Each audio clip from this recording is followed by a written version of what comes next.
అదే RTV app వార్తల్ని క్షణాల్లో చదివే అవకాశం ఉంటుంది. ఒక న్యూస్ పేపర్, ఒక టెలివిజన్ ఛానల్ మీ చేతుల్లో ఎప్పుడూ ఉంటాయి. కేంద్ర క్యాబినెట్లో నిజామాబాద్కు నిరాశే మిగిలింది.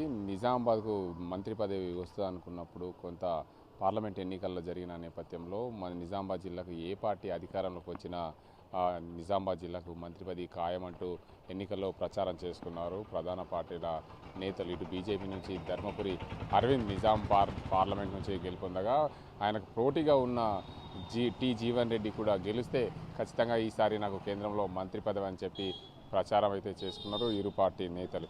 ఏదేమైనప్పటికీ నిన్న జరిగిన క్యాబినెట్లో కేంద్ర క్యాబినెట్లో నిజామాబాద్కు ప్రాధాన్యత దక్కడం చూసుకుంటే నిరాశ చెందిన చెప్పవచ్చు. ఎందుకంటే నిజామాబాద్ పార్లమెంటుకు మొత్తంగా 18 సార్లు ఎన్నికలు జరిగాయి. 18 సార్లు ఎన్నికలు జరిగినప్పుడు ఎప్పుడు కూడా నిజామాబాద్ జిల్లాకు కేంద్రం నుండి మంత్రి పదవి రాలేదు. దీనివల్ల ఈ ప్రాంత ప్రజలు ఈసారైనా మంత్రి పదవి వస్తుందనే ఆశాభావం వ్యక్తం చేశారు. ఎందుకంటే నిజామాబాద్ జిల్లా నుండి రెండు సార్లు ఎంపీగా గెలిచారు ధర్మపురి అరవింద్. ఈ 2 సార్లు ఎంపీగా గెలిచిన నేపథ్యంలో ఈసారి ఖచ్చితంగా మంత్రి పదవి తనకే వస్తుంది బీసీ కోటాలో అని చెప్పుకున్న నేపథ్యంలో ఈసారి మంత్రి పదవి దక్కపోవడం కార్యకర్తల్లో కొంచెం నిరాశనే మిగిలిందనే చెప్పవచ్చు.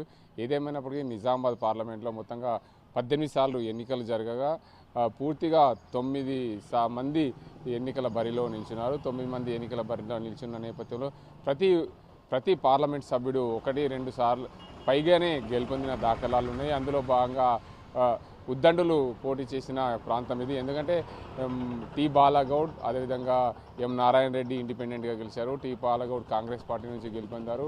దాని తర్వాత కేశపల్లి గంగారెడ్డి తెలుగుదేశం పార్టీ నుంచి 2 పర్యాలు ఎంపీగా అయ్యారు. దాని తర్వాత ఆత్మచరణ్ రెడ్డి కాంగ్రెస్ పార్టీ నుంచి ఎంపీగా అయ్యారు. దాంతోపాటు మదియాష్కి గౌడ్ 2 పర్యాలు ఎంపీగా గెలుపొందారు. దాంతోపాటు నిజామాబాద్కు సంబంధించిన ఎంపీగా కల్వకుంట్ల కవిత ఓసారి గెలుపొందారు.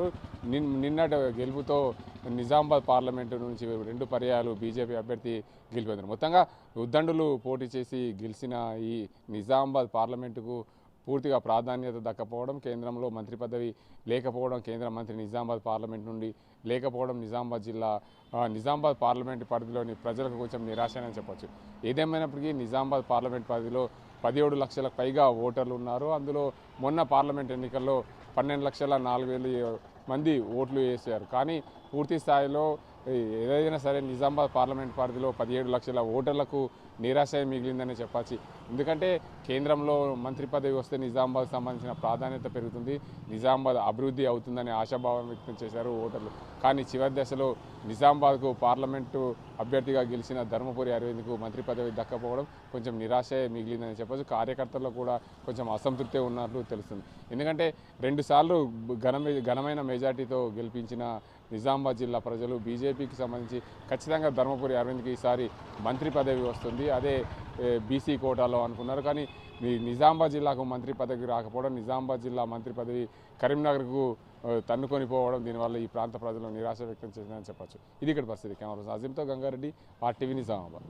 మరిన్ని వీడియోస్ కోసం ఛానల్ ని సబ్స్క్రైబ్ చేయండి. లేటెస్ట్ అప్డేట్స్ కోసం వాట్సాప్ ఛానల్ ని ఫాలో చేయండి. అండ్ లింక్ డిస్క్రిప్షన్ లో ఉంది.